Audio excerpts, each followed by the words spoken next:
After the christening, her husband took the money gifted to their little one and gave it to his mother. When her mother-in-law returned from Turkey, she handed her the envelope from her parents without a word. Like this video if you've ever been through something like this in your own life. Okay, let's enjoy the story. The sun filtered through the thin curtains, painting the room in soft golden hues. Emily adjusted the lace cap on the head of the sleeping baby in the stroller. Today was an important day, the christening. She was nervous, though she tried not to show it. Michael, her husband, bustled nearby, checking if everything was ready. "Everything's perfect, Em. Relax," he said, kissing her cheek. "Mom will be here soon to help with the final preparations." Emily tensed slightly at the mention of his mom. Margaret Thompson, her mother-in-law, was a domineering woman who liked to keep everything under control. Emily knew the day wouldn't pass without her valuable advice and directives. Guests started arriving around noon. Emily's parents, Susan and Robert Reynolds, came first. They congratulated their daughter and grandson with warmth, handing Emily a small but hefty envelope. "This is for little Alex from us," Susan said with a wink. "Let the parents decide how to spend it."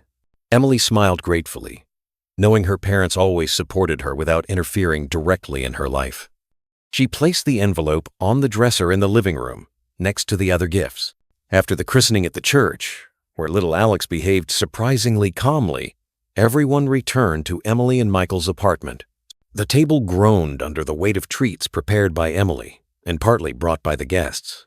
Margaret, as expected, took on the role of hostess, issuing orders and ensuring everyone was comfortable. Emily watched her with a quiet smile.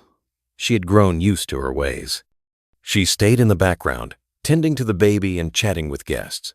The evening was lively. There were toasts, congratulations, laughter. Little Alex, tired from the attention, fell asleep in Emily's arms. As the last guests began to leave, Emily felt a pleasant exhaustion. "Thank you for coming," she said, seeing her parents to the door. "We loved it." "Thank you, dear," Robert replied. "Little Alex is just an angel." Left alone with Michael, Emily started clearing the table. Michael offered to help, but Emily waved him off. "I'll do it myself." "You rest," she said. The day had been packed. Once everything was tidied, Emily remembered the money gifted by the guests. She wanted to gather it into a box to deposit at the bank later. But approaching the dresser, she found the envelope from her parents was missing. So was the box where the other money had been placed. "Michael, do you know where the money went?" she asked, trying to keep her tone calm. Michael, already in his home clothes, hesitated. Yeah. "I gave it to Mom," he muttered, avoiding her gaze. Emily felt a wave of indignation rising inside her. "To Mom? Why?" she asked, struggling not to raise her voice. "Well, she said she knows best how to handle it," Michael replied. "She has a financial advisor friend. He'll invest it wisely. It's for little Alex, after all." Emily stared at Michael in silence. She couldn't believe he'd done this without consulting her. The money from her parents, from the other guests, all handed over to his mother without her knowledge.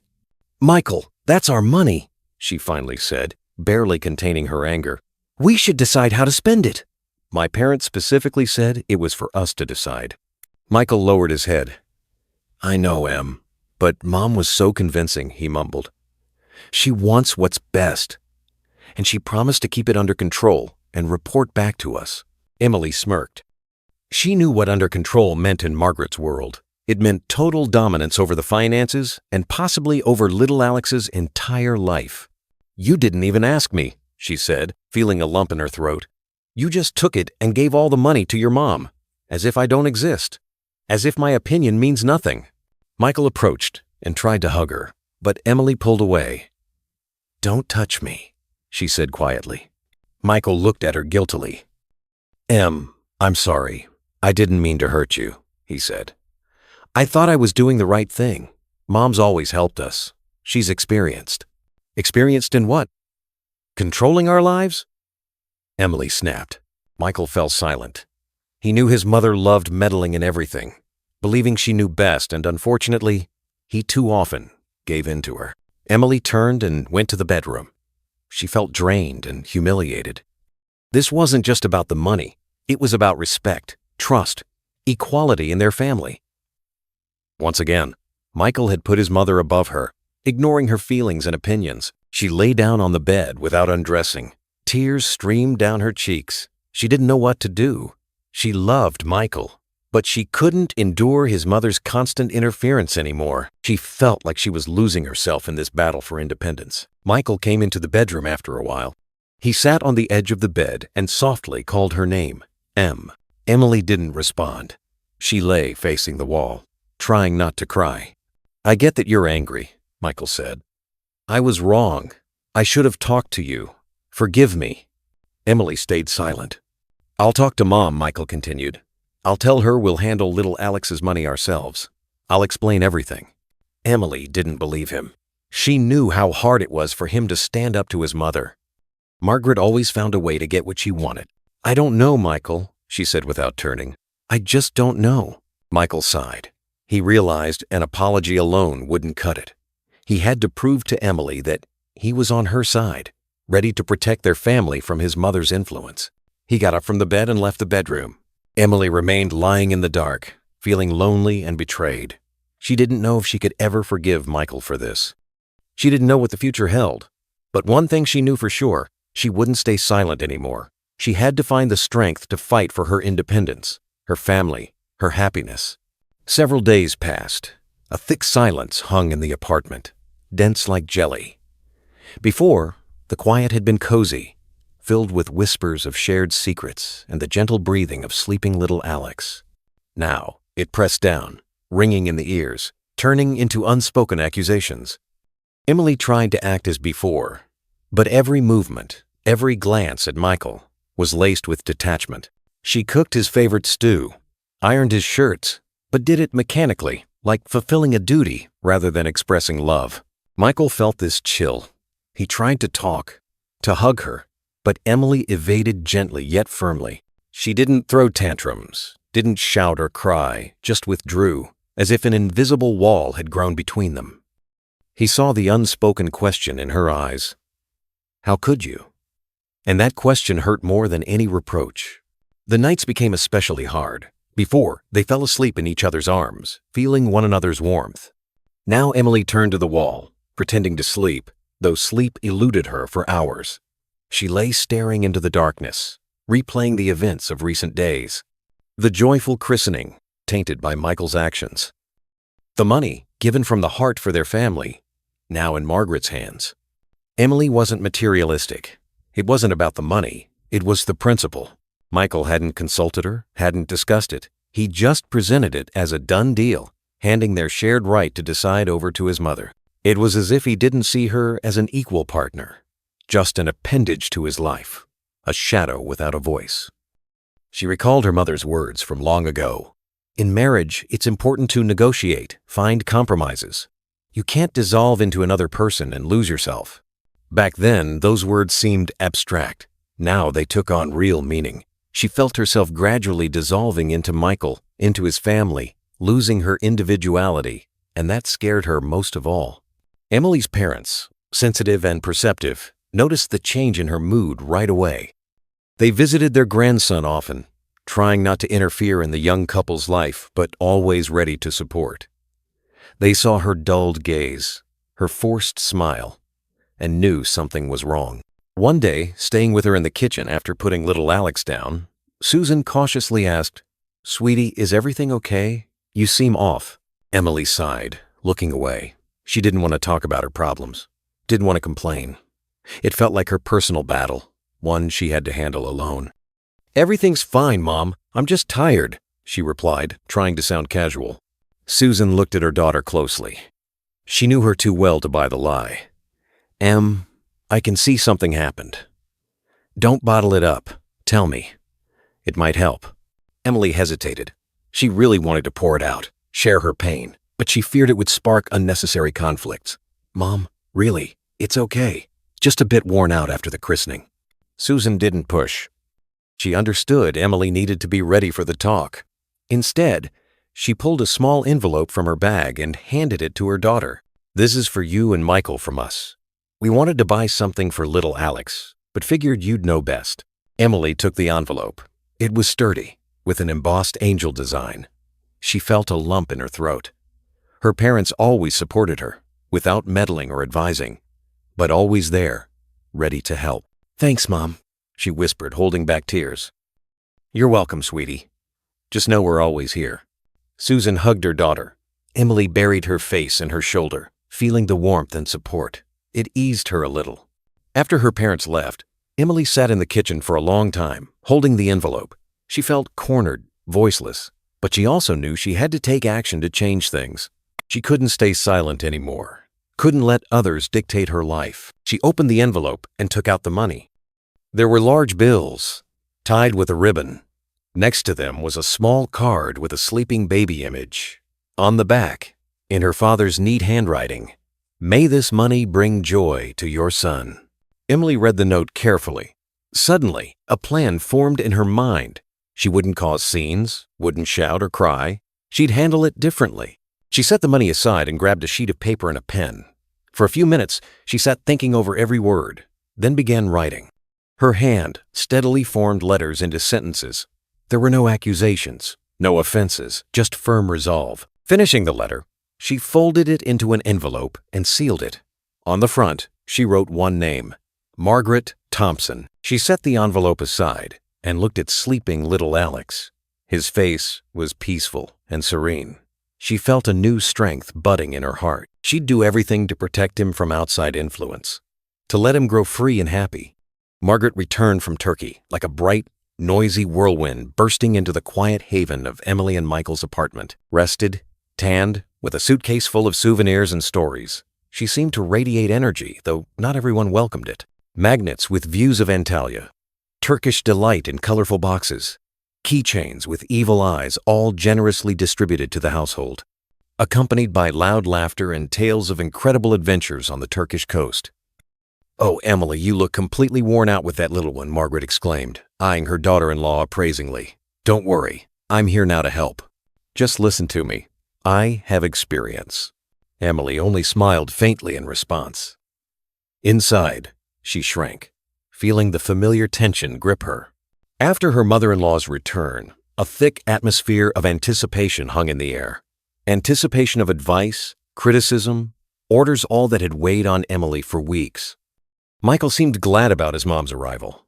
He hugged her, asked about the trip, eagerly listened to stories of Turkish hotels and excursions. Emily watched them from afar, feeling more and more like an outsider in this small family circle. Soon evening came, and everyone gathered at the tea table. Margaret, as always, took the head seat, pouring tea and dishing out directives along the way. "Emily, you're looking so pale," she noted, glancing at her daughter-in-law. "You need to walk more with little Alex. Fresh air is so good for you. And eat properly, you've gotten so thin. In Turkey, I ate everything, and it only did me good."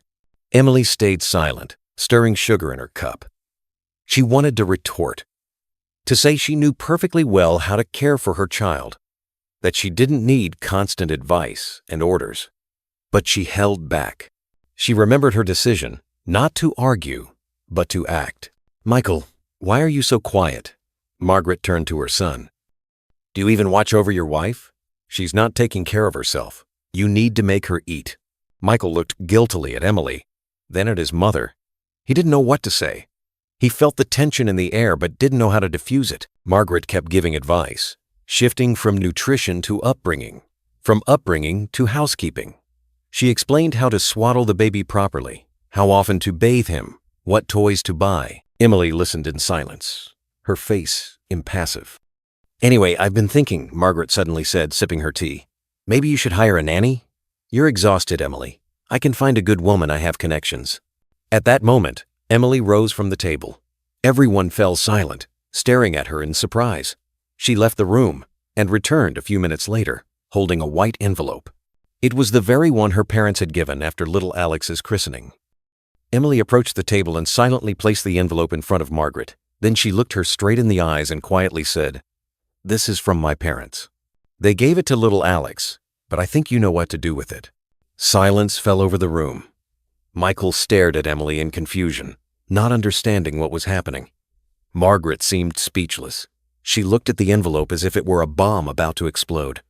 Emily returned to her seat and silently picked up her teacup. She felt tension building inside her, but tried to stay calm. She'd made her move. Now she just had to wait. Margaret slowly picked up the envelope. She felt her face starting to flush. She understood what was happening. Emily had silently but clearly shown her she wouldn't be manipulated. Slowly, with a kind of fear as if it were a rattlesnake, not an ordinary envelope, Margaret opened it. Out fell a congratulatory card with a touching teddy bear image, and under it lay a short note in Susan's even handwriting. "Let the one who knows best handle this money." Margaret's face twisted. She felt a sting of offense and anger. How dare Emily challenge her? How dare she put her in her place? Michael, watching it all, suddenly felt something break inside him. He saw the unspoken reproach in Emily's eyes, saw her exhaustion and hurt. He realized his mother had gone too far, that he'd allowed her too much. He looked at Margaret, then at Emily, and made a decision. For the first time in ages, he chose to stand by his wife, to protect her from his mother's overbearing influence. "Mom," he said quietly, "I think Emily's right. This money is for little Alex, and we'll decide how to use it. Thanks for the concern, but we'll manage on our own." Margaret shot him a look full of surprise and disappointment. She hadn't expected this from her son. She'd always seen him as obedient and dependent on her opinion. And now he dared defy her. "Michael, what are you saying?" she exclaimed indignantly. "I just wanted to help. I only wish you well." "I know, Mom," Michael replied, "but sometimes the best thing you can do is let us live our own lives." Margaret tried to smile, but it came out strained and unnatural. "Enough, Mikey. I only want what's good for you. I want little Alex to have everything fine." "I know, Mom, but we'll figure out how to raise little Alex and spend the money. This is our family, and we'll make the decisions." Michael's voice sounded more confident now. He saw his mother's face twist in offense, but he didn't back down. He had to say this for Emily, for little Alex, for himself. "Michael, how can you say that? I'm your mother. I've always wanted only the best for you." Hysterical notes crept into Margaret's voice. "I know, Mom, but the best for me now is for you to respect our space and our decisions. We love you, but we need to build our own lives." Margaret stood from the table, pushing the envelope away. It fell to the floor, scattering the bills. "So, you don't need me anymore. I'm in the way." "Mom, don't say that. We need you, but in a different role. We want you to be a loving grandma, not a controlling parent." Margaret said nothing. She silently left the kitchen, slamming the door. A heavy, tense silence filled the apartment. Michael sank into a chair, feeling drained. He'd just told his mother everything pent up in his soul for years. It was hard, painful, but necessary. Emily approached and hugged him. "Thank you," she whispered. "Thank you for saying that." He held her close, feeling her warmth spread through him. "I was tired of it myself," he admitted. "I don't want to be caught between two fires anymore. I want us to have a real family, where everyone respects and supports each other." That evening, with little Alex asleep, Emily and Michael sat in the kitchen, drinking tea and talking. They discussed a lot. Their fears, hopes, desires. Emily shared how she'd felt lonely and unneeded, how his disregard for her feelings had hurt her. Michael confessed he'd feared offending his mother, feared losing her love. They agreed to fight together for their family, to support each other and defend their boundaries. They decided to speak openly about their feelings and not sweep problems under the rug. The next day, Margaret called Michael.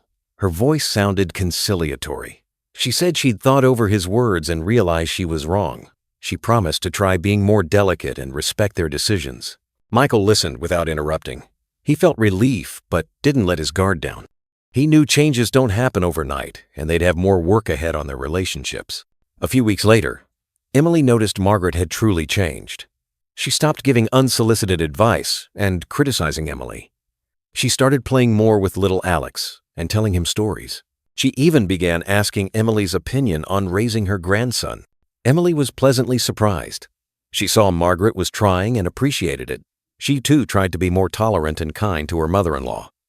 One day, Margaret came over with a big bouquet of flowers. She gave them to Emily and said, "Forgive me, Emily, for everything. I was wrong. I wanted too much control over Michael's life and yours. I thought I was doing it out of love, but really, I was just being selfish." Emily hugged Margaret. "It's okay," she said. "The important thing is we all understood and want to change." From that day, peace and harmony reigned in their family. They learned to respect each other, value everyone's opinion, and support one another in tough times. They realized family is the most precious thing they had, and it was worth fighting for. Emily no longer stayed silent. She learned to express her feelings and stand up for her rights. Michael no longer feared offending his mother. He learned to balance love for his mother and his wife. Margaret learned to let go of control and trust her loved ones. The envelope, once a symbol of discord, now lay in a dresser drawer as a reminder that silence can be destructive, while open conversation heals. It reminded them that true love requires not just feelings, but courage, honesty, and respect. And most importantly, the ability to forgive. Because family isn't just blood ties, it's a bond to cherish and nurture every day. And they were ready to do that together.